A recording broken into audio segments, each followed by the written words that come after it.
Hi, everyone. Welcome to the Zan Wesley Holmes Junior Community Outreach Center's Juneteenth Economic Forum International Living Series. My name is Frances Smith-Dean. I'm the Executive Director of the Zan Wesley Holmes Junior Community Outreach Center located here in Dallas, Texas. We have a great lineup for you all today. And I want you guys to get your notebooks, paper, and pencil because these two fabulous ladies will share with you what it is to be an American citizen living internationally. I want you to also note that the Zan Wesley Holmes Junior Community Outreach Center's mission is creating self-sustaining pathways out of poverty through job training, education, and placement. We do this three ways: STEM, workforce, entrepreneurship, and asset building. So today, our guests, Dia Nunnally and Josetta Ships, I'm going to allow them to introduce themselves to you, as well as we're going to have a great discussion on being an American citizen living internationally. Dia, let's begin with you. Thank you so much for the introduction, and it is my pleasure to be a participant in this discussion. Thank you to the Zan Wesley Holmes family, and I am so glad to be part of this. And so you have probably already heard from my daughter Makara as a participant in the panelist from the perspective of a student going to high school in Shanghai. And my husband Eric and I are teachers at the high school that our daughter attended. And I have been both a teacher and an administrator here in China, in Shanghai specifically, for the past 3 years. But I've also been a teacher in Beijing. That was the first stop before coming here to Shanghai. So I've been teaching in China for a total of 4 years. Prior to that, I taught at a high school in Indianapolis, Indiana, Pike High School. And before that, I was an athletics administrator, both at the NCAA National Office and then at the ECAC, which is a conference office on the East Coast. Before that, I coached women's track at Chicago State University and was also a compliance coordinator. And so I guess that rounds out my background. Thank you. Thank you so much. And now, Ms. Josetta Ships. Ms. Josetta. Well, hello, everyone. And my name is Josetta, and I come from Springfield, Missouri. And I am currently in Shanghai, known as the Mihong District. It is a district that is in the older part of Shanghai, known as Puxi.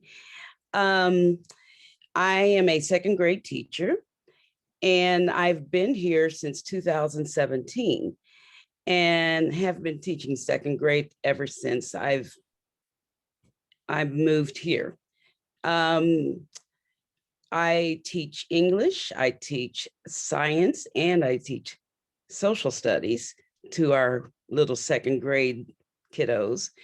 And in addition to that, I do tutor and try to do as much as I can for students who are trying to pave the way to learn how to speak English more efficiently and whatnot. So now, prior to that, prior to my teaching, I also taught overseas in United Arab Emirates, which is known as UAE, and a place known as Al Ain, UAE, for 6 years, from 2010 through 2016. And there I taught girls because of the fact that the schools were designed to be separate, have boys and girls separate, but they both received the education. I taught it in Abu Dhabi Education Center, a council rather, in Al Ain, which is the eastern part of Abu Dhabi. And there I experienced and was able to make connections with lots of people there who too came from the United States to teach abroad.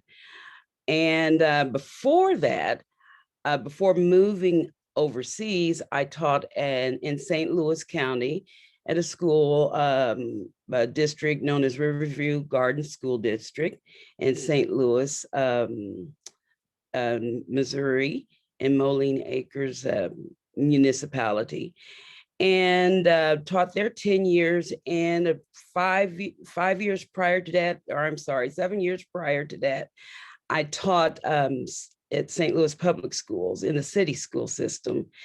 And there I began teaching music, and then began my career in teaching in the classroom while I was with St. Louis Public Schools, teaching grades ranging from 2nd through 6th grade. That So is awesome. Thank you so much. Wow.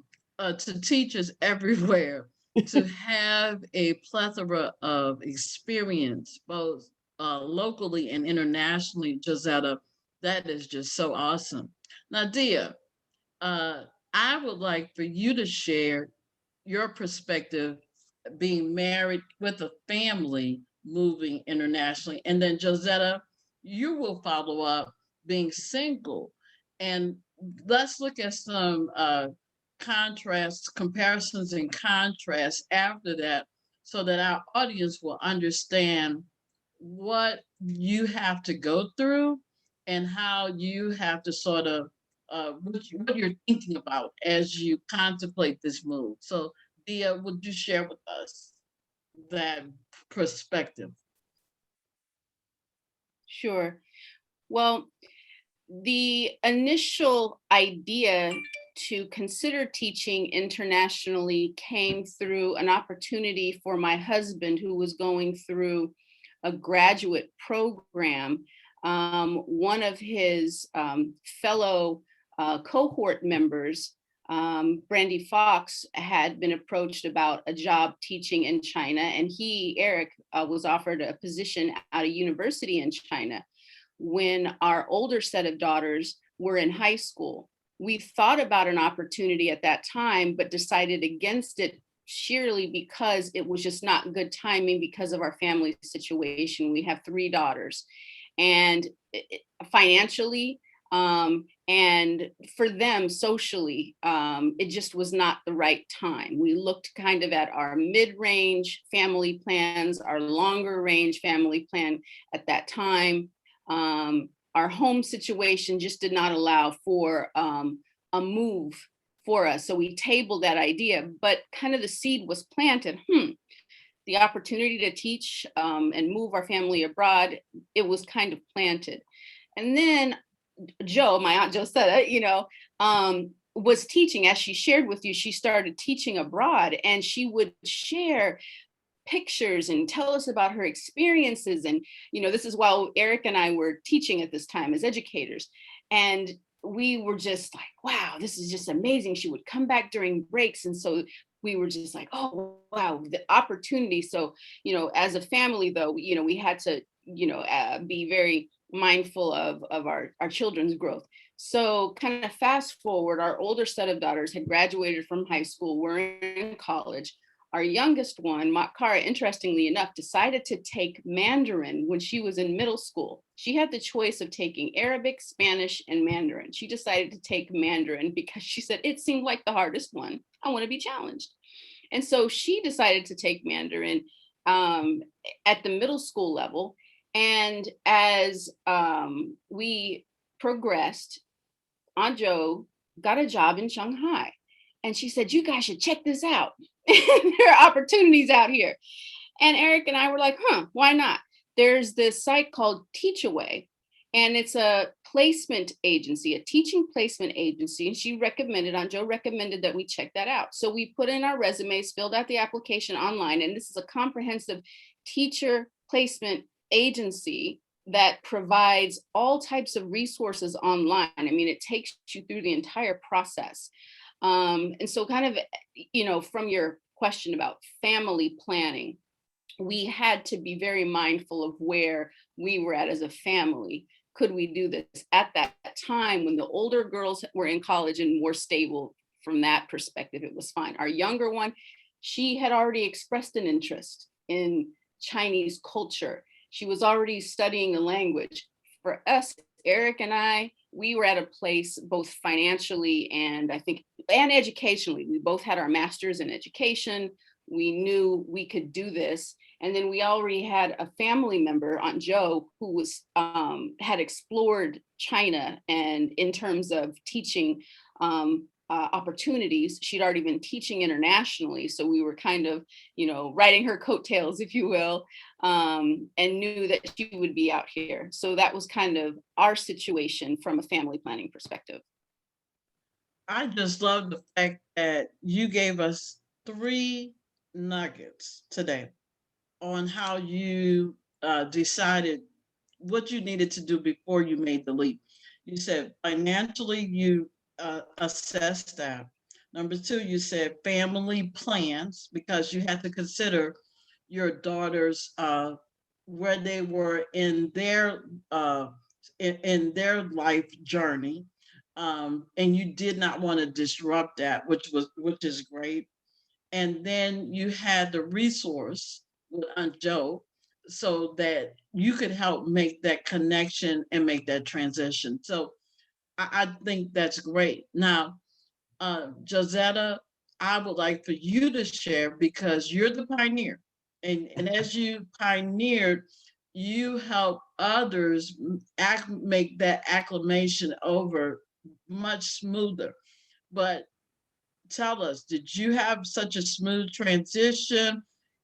Sort of explain to our audience, how did you open up to this particular way of life in transitioning to teach overseas? Thank you. Well, thank you again. Thank you, Zen Homes Community Outreach Program, for the opportunity to share this with you from a perspective, from a single woman perspective. It basically was an economic choice, because actually there was no choice to begin with, because I was a teacher during a time when a housing crisis and jobs were just pouring out and out of sorts, in ways in which people weren't able to afford to live in their homes. Yeah. And so lots of teachers were laid off during that time, when during the economic crisis of 2008. And a lot of middle-aged teachers, such as myself, who weren't yet at the point of retiring, or didn't have all of the years to plan for that retirement at the time. We were kind of stuck in the middle. So there was a former colleague of mine, actually, she is a dear friend of mine, who does all of my, take care of a lot of my business matters at home in St. Louis to this day. She ran into a lady, coincidentally, she was out of the country in Jamaica, and this lady was a former teacher who lost her job. A lot of the, say, if you will, your more well-seasoned teachers with masters and with a salary level that was much higher than other new incoming teachers were laid off first. We were kind of out of the picture. And so she shared with my friend, oh, there's an opportunity in United Arab Emirates where there's an initiative going on whereby they're expanding their child care, or early childhood educational program. And so maybe you ought to apply through Teachaway. And at that time, Teachaway was one of the vehicles that Abu Dhabi Education Council used to go out and scout for the teachers from Western parts of the world to teach Western English skills and whatnot between the United States and the UK and its Commonwealth countries. You had teachers coming from that end being recruited to come over.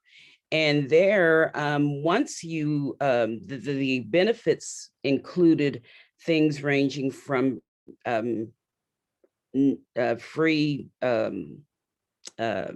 shouldn't say free, but you were given the opportunity to live without having to pay a mortgage, Right. no The rent. perks. Right. The perks. And these are just benefits that were added onto the package, and plus a salary that was about 20% more than I had been making in St. Louis. If I had stayed in St. Louis, these factors would have been facing me. The fact that I would have faced a cut in my cost of living, or if I challenged any job that I had made prior to my layoff at that same salary, it would have been quite challenging, to the point where, we were put under pressure, and the teachers that had the higher salaries had to go, quite frankly. So there really weren't any opportunities. My mind was more financial purposes. I had a home, I had an obligation to pay for it. And in order for me to maintain it, I had to go abroad to keep my home. And also my health and well-being was at stake, because, while maintaining, living expenses in the United States during that time in 2010, it would have affected me mentally, and it would have stressed, a lot. Of course, stress causes a lot of other symptoms, and that I kept in mind to make the move, and had chosen to make the move because it was a financial, actually it wasn't a choice. It Right. was a gift. Right. Okay. Well, It was but a gift. Yeah. But let me say this, because I was in Abu Dhabi and Dubai in 2010 with Leadership America, and we studied the education system. And, I'm going to say they rolled out the red carpet for American educators to come to the country. And you're right. As we went through this economic crisis, the Great Recession in 2008, what you did was make an economic choice. And I want to applaud you for that, because you could have stayed, and then everything else financially would have been so great that you wouldn't have been able to manage it. So Exactly. you took this leap of faith. Uh, you had great skill set as an educator, and now you find yourself in this new country doing things, and also benefiting economically. So I applaud you for that, because most people don't. They get short-sighted. So, Josetta, give us some due diligence. Okay, so you made the leap, you're over there. What is your journey now after you've accepted it? So what's your what are you thinking at this point on how do you now transition over to a new Well, country, new language and everything? Go ahead. I must say that before I go any further, I have to give my props to my parents. They ran a business for 53 years, and were fortunate enough to have traveled the world, and we're fortunate enough to have paid for our education. And one of the things, now that they're gone, you live by those before you. Yeah, the And principle they that laid they out give. the foundation. My That's father right. always told us, get your education, and then earn your worldwide education by traveling abroad. And that is what really solidified my journey in my opportunity. It just seemed as though that things fell right into place because I truly believe it was a planned journey. And all I had to do was follow that path and to make the best of the value systems where we were raised from. And that was my plan. When you go overseas and you are a teacher or an administrator, you really basically are an ambassador. Correct. Amen. Okay. Yes. You represent the best of your country. You Mhm. represent all of the things that whether you're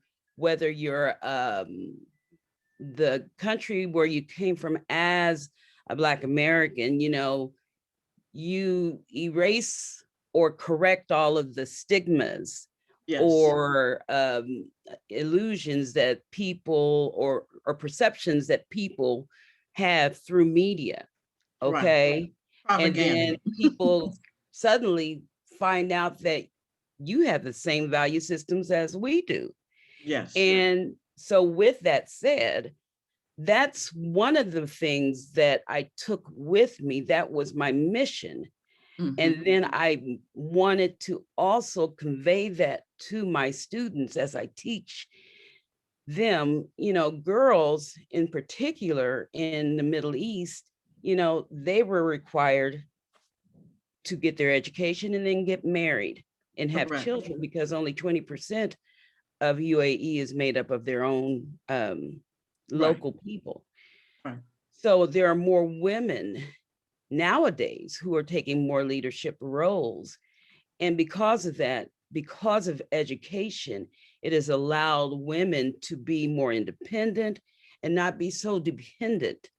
And I wanted to lead by example of the girls that I taught throughout those years that yes, you can, once you are educated and educate yourself with the language, at least be able to build some type of a rapport with them in introducing yourself with their language as well, so that you can show that respect in return. But at the same time, the values and the Mhm. beliefs Mhm. is what you share with the people and the journey that I was on. I mean, there was a path that was there for me, and I knew in my mind that I had to follow these settings that But you see, your parents were visionaries. They exposed you. And that's what I say to people that we work with, our stakeholders in the Southern sector. Exposure means a lot. You cannot do what you don't know. Your parents were visionaries. Think about that now. Mhm. Running entrepreneurs, that's number one.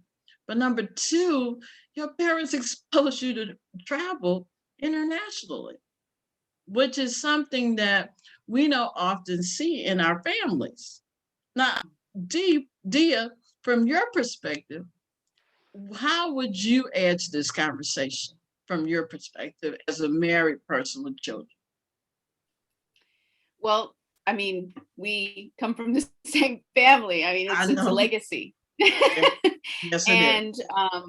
And the seed had been planted a long time ago. It's interesting because our roots are from Texas, coming from Texas through Arkansas. Tyler, Texas is what I understand. Is that right, Aunt Joe? Yes. Yeah. And Yes. so, and education, riding on horses and in Texas to educate folk. So no matter where it is, this internationally speaking, from our particular branch, it's so funny. So Eric's mother worked at the University of Missouri Columbia in their study abroad program. And for our older daughter's senior high school trip, their graduation gift, we sent them with Eric's mother to Ireland. And that was the first international trip for our branch of the family. Eric and I had not traveled internationally yet. But our thought was, how in the world are we sending our daughters internationally on a trip, and we haven't traveled? So we made a vow from that point, even though before that time we knew we had the China offer, but we couldn't do it yet. Right. But then we sent the girls to Ireland for their trip, and we were like, Awesome. "What? Look at those pictures. We need to go." And then from that point on, we were like, "We need to go." So we had to get our passport. We Okay. knew that because when we had to go through the getting our girls their passport process, we were like, "Oh my goodness." And so I'm going to just say this: the passport process is something that's very important. Yes. And going to the us.gov site and going to the post office, I mean, it's just an important thing that I would recommend, and having to do that with Makara. Yeah. That whether, I mean, it's something that either middle school students or high school students just do. Yes. It's just a really important to have your passport, and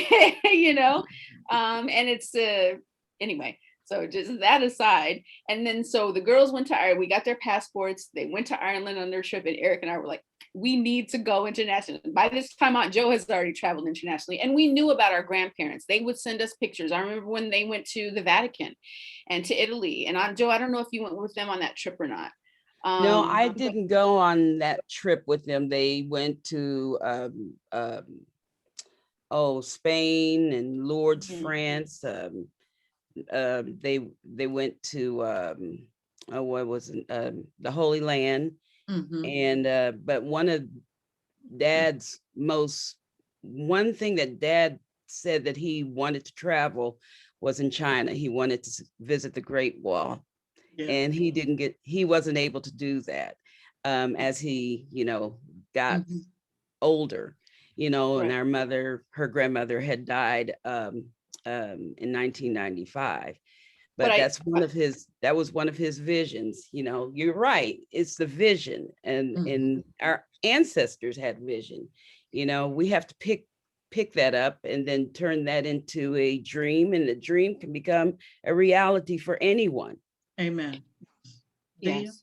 Frances, I would like to add this. One of the things that my grandmother, Aunt Jo's mom, had always told me from when I was a college student, because I went to Missouri State I chose to go to Missouri State on a partial track and partial academic scholarship to be able to spend time with the ship side of the family. I grew up in Anchorage, Alaska. My dad was in the Air Force, and we were raised there apart from family. I mean, Alaska's pretty far, but when I spent time with Grandma Ships, she emphasized regularly that travel is the best education. Yes. And so while I worked at the NCAA, I was in enforcement, and I had to travel around the United States regularly. When I was at the ECAC, I traveled a lot. And when I was a coach, I traveled a lot. I took the girls with me as often as I could, but that was just within the United States. When Eric and I started traveling internationally, we took the family with us as often as we could.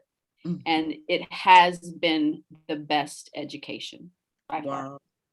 I'm just so amazed at your stories. You guys, we have a mutual friend, Tanya Bedell, and that's how we met. And I am so grateful to her to have met both of you and your whole entire family, because you have such a rich legacy. And to tell your story, I'm just like fascinated, and I know our audience will be fascinated. But here's some nuggets too that I want people to understand, especially as an American citizen. You have options. Ladies, we're coming into a time where America is facing a great economic crisis. Recently we've had a lot of layoffs, and so we're printing money as a result, people are getting stimulus checks. Those stimulus checks are going to run out in September. So this is timely. Many teachers will be laid off at some point because it's just not affordable. Public education like it used to be, it's just not as affordable. I want our audience to know there are options out there, and you have provided them with options. Now, let's get into 3 things that people need to consider from your perspective before making the leap. Just 3 basic tips. Dia, you go first, and then you, Giselle. Language skills. Wherever you decide to teach internationally, can you speak the language, or do you have basic knowledge in terms of acquisition of the language, your communication? Employment, have you prepared yourself for the type of employment opportunities that are available? And do you feel comfortable with that particular culture? Great.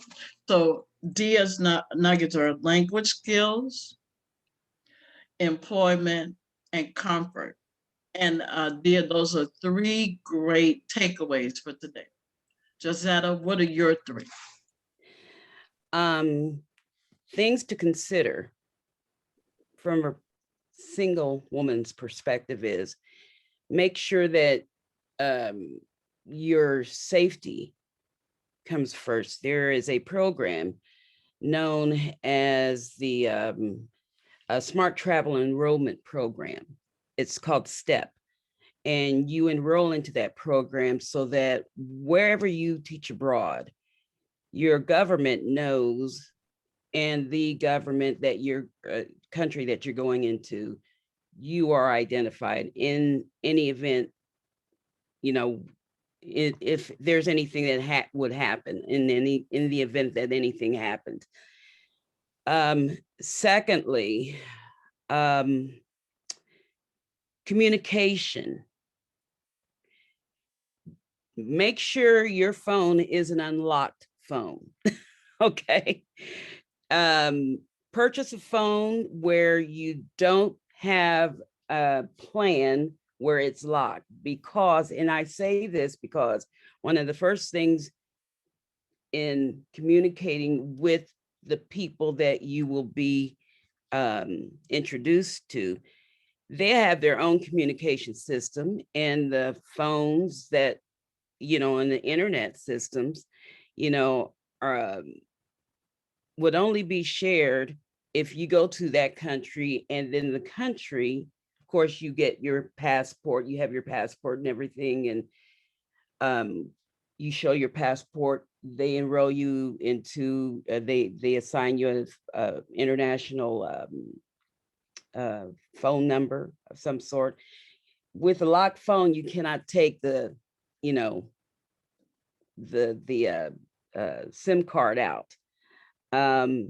With an unlocked phone, you can replace that phone SIM card and be able to download the apps that a lot of these countries and your colleagues communicate with, such as when I was in Abu Dhabi, I had to download through WhatsApp. Okay. And then in addition to that, I had to purchase a VPN, which is a way in which you're able to connect through the internet without any firewalls. Right.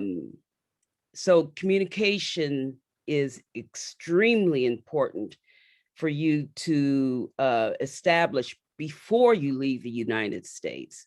Mm-hmm. And of course, mostly, above all, as a single woman, you have to at least take care of your business, have a trusted family member or friend to be able to know where your important papers are, know, in bank accounts, contact all of your,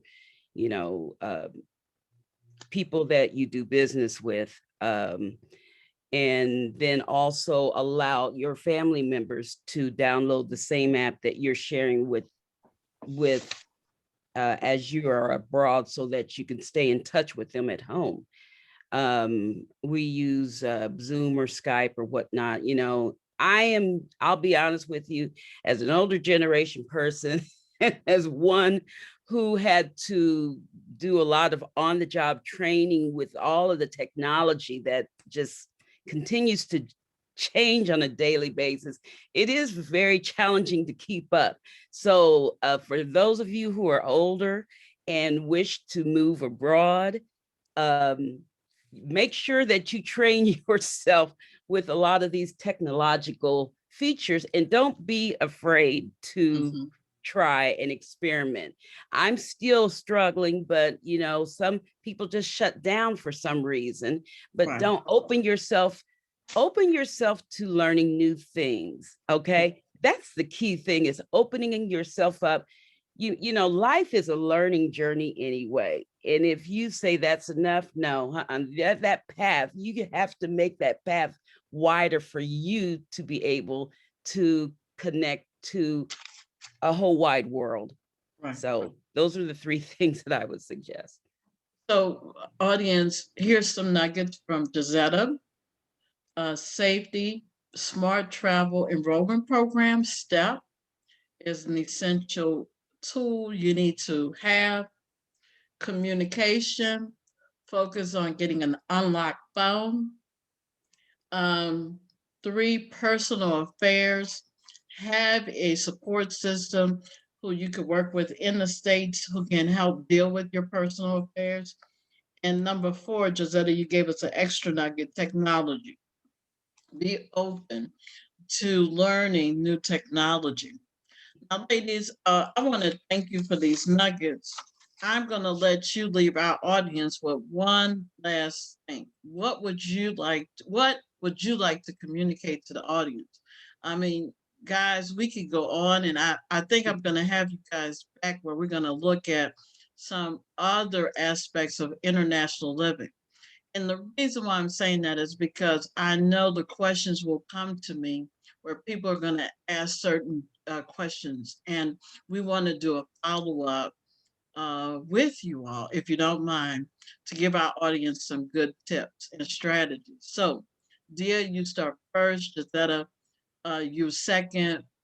Last final words before we end our segment. Okay. Well, thanks again for this opportunity to share. I really appreciate it.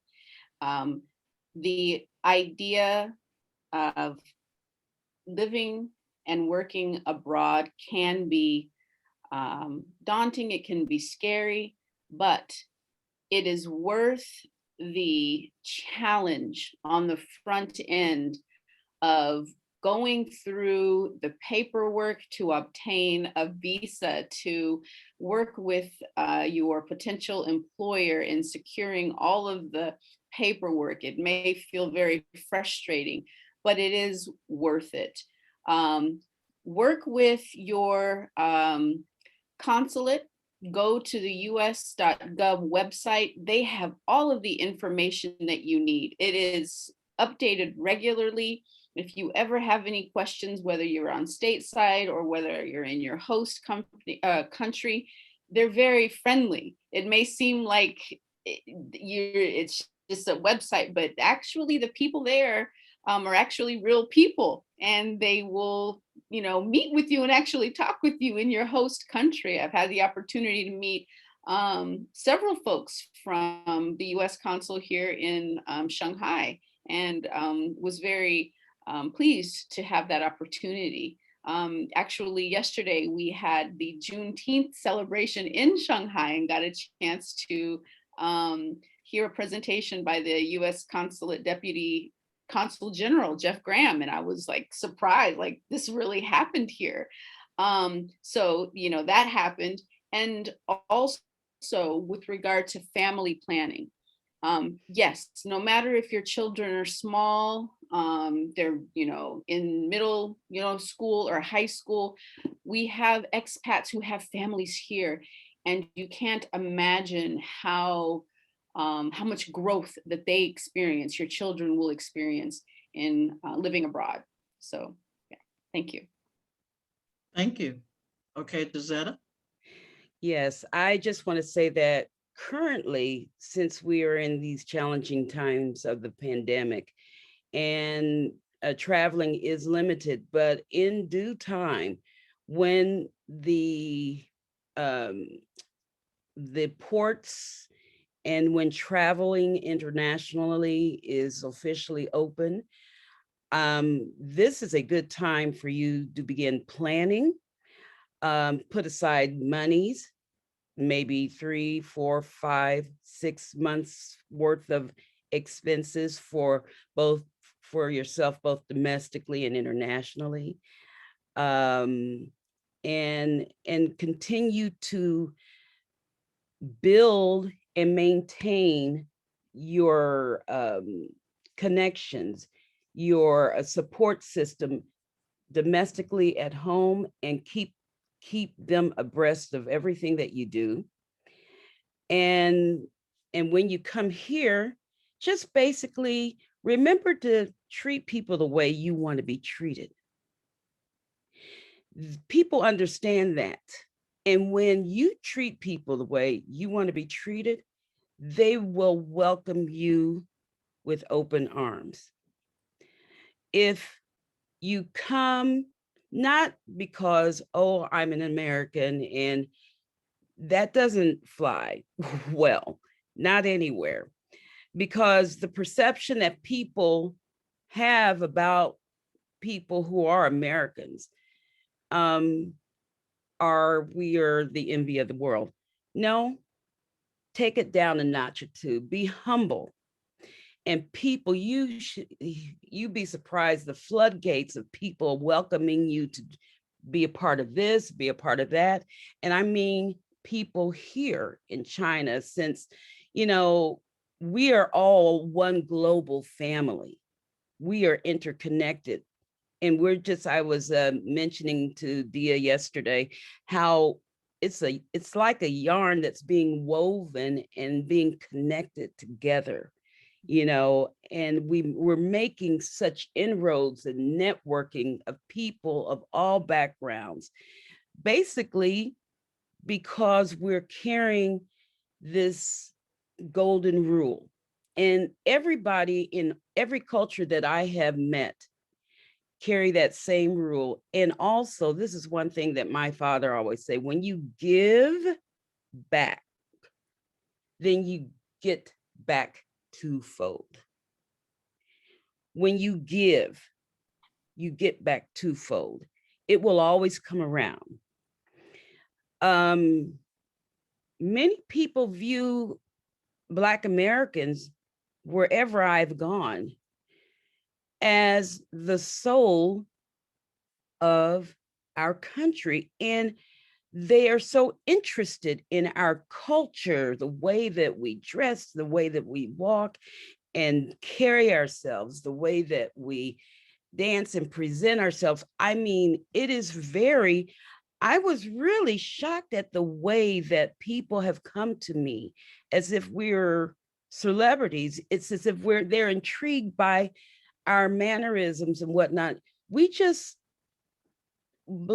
Black Americans abroad, Yes, are people who are in different countries. We have no idea how we are seen from the other side. right. And by me going to these places had solidified the fact that, now I understand why the United States is the envy of the world. It's because of the things and what we have built this country, our country, to be. Right. And this is so timely that you said that, because I got the same reception when I travel, to other countries, the awe of Black American, because really other people, unless they come and visit, I'm from New Orleans, so people come to New Orleans, and when I say that, they go, "Oh, my friend." The first thing they say is Mardi Gras. festive, they think of it, and we are. We are festive people. And but when they get to know us as human beings and what we're like in our whole culture, it's a whole different perspective. And I can't begin to say how grateful I am to both of you for you to share your stories with our audience, because I want people to know this is opportunity. When crisis comes, opportunities, the door open for opportunities. You just have to look for it. So as we started this international series, because so many people have asked me, and I told my class now, I said, you're going to have to consider international living. You don't have a choice. Because as the United States contracts economically, that means jobs as we know it are going to be different. Emerging markets are going to need your brilliance. So you just have to prepare yourself and be ready. And today, audience, I want you to know both Dia and Josetta gave you guys some valuable tips and nuggets. Share, like, and play this video and provide this information to others who are thinking about it. You can reach out to me at the Zam Wesley Holmes Jr. Community Outreach Center. We're on Facebook, or you could go to our website, www.ZWHJCOC. Again, I want to thank my guests, Dia Nunnally and Josetta Ships. These were two fantastic interviews that I did today. My name is Frances Smith Dean. I'm the Executive Director of the Zam Wesley Holmes Jr. Community Outreach Center. If you have any questions, and as we continue our Juneteenth Economic Forum series, you can join us and view the videos, because we hope to inspire you to go to the next level in your life. Ladies, thank you. Thank you. And good evening. Good night. And thank you, Thank Tanya you. Bedell, my childhood friend, for hooking us all up. That's right. Thank you, Tanya Bedell. Okay, guys. Thank you. Thank you. Thank Bye-bye. you. Bye-bye.